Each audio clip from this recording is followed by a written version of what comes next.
जी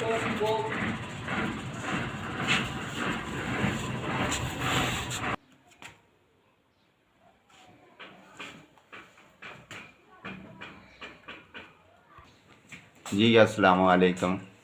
मेरा नाम शबीर हुसैन है।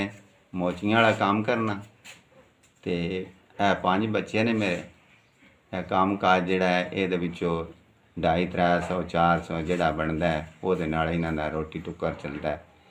बाकी बिजली दे बिल सारे अखराजात जितने ने कल्ला बंदा मैं ते वो चला रहा। ते बीवी मेरी जिहड़ी है 2.5-3 महीने हो गए फौत होया, कैंसर दी मरीज़ आई।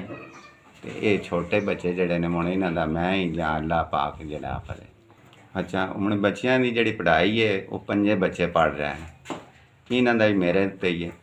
अगों बिजली का बिल है, खर्च इन्हों का हूँ स्कूल का जड़ा किताबां फीस सारा कुछ ये भी मेरे ते जिम्मे ही है जी। इन्हों का हूँ बच्चों का खर्चा जड़ा महंगाई के दौर में ये भी मेरे जिम्मे ही है।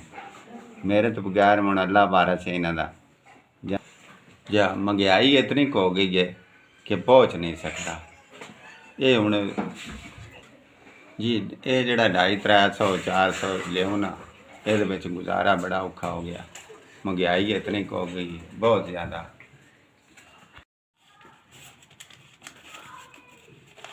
2 3 4 5 6 7 8 9 10।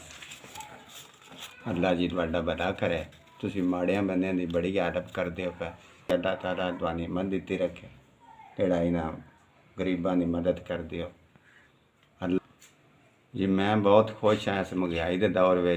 निक्के निक्के बच्चे ने इन्हां दियां कापियां किताबां ये बड़े खुश हो गए ने जिहड़ी तुसां इन्हां दी हेल्प कीती है।